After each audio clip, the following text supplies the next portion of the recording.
Hey, what's up everybody?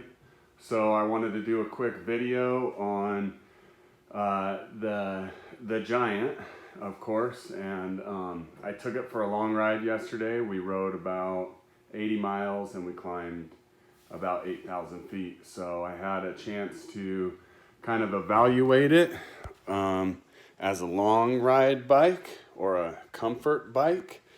And you know, I'm not an expert on Giant's products or their bikes. I just have this one, and all I can tell you is what I know about it. I'm gonna get together with my friend Matt pretty soon and do a comparison on the Defy versus the TCR. But what I did want to say is,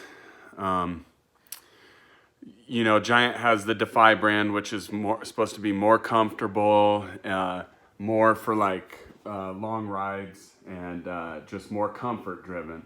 And so I haven't ridden the Defy. Maybe it's will blow my mind when I do it. But what I did want to say is, for this being like the base model race bike, it was super comfortable yesterday. So I was in the saddle for about I think 6 hours, and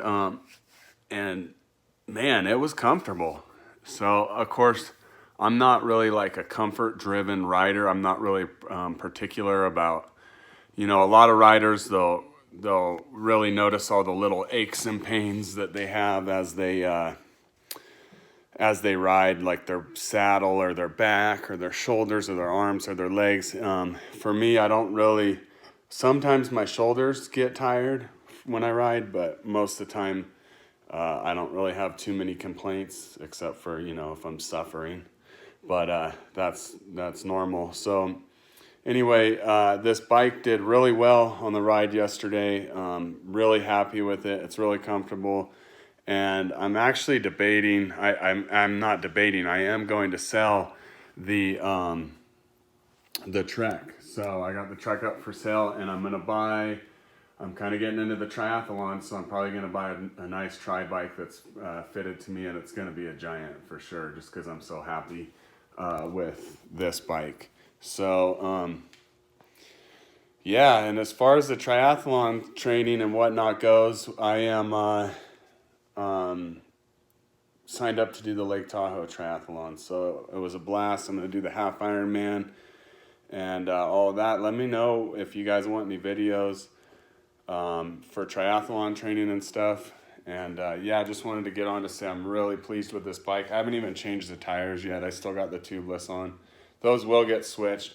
And I think what I'll end up doing is throwing carbon wheels on this and calling it good. I mean, it's an awesome bike. I could get a couple more pounds lighter out of it for probably a couple thousand more, but I don't need that. If I'm going to lose a couple pounds, it'd be in my stomach. So yeah, this bike is just great. You know, like I've said in the past, the only complaints I have is I don't like the tubeless, but that's just me. Some people love the tubeless. I don't like it. It's too expensive of a tire, and I don't see the value in it. If you run Continental Gator Skin hard shells, you're going to get barely any flats anyway. So, and they're going to be a cheaper tire. So anyway, this bike versus the Defy, I haven't ridden the Defy, but as far as I think the whole point of this video is, if you're going to buy a bike, I'm going to suggest don't buy the Defy. Buy this bike, because it's more performance oriented, and it's comfortable enough to do long rides in. At least for me it is.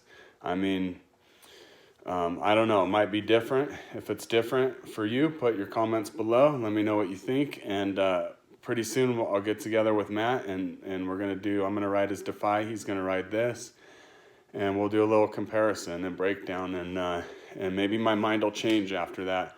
But this is enough comfort for me to ride in the saddle, you know, 6-12 hours. I'll probably use this bike for part of the ride on Silver State 508, so that'll be like a 35-40 hour ride, and 508 miles, so I'll definitely use this bike for part of that. And yeah, that's about it. Put your comments below, and don't forget to subscribe to the channel too.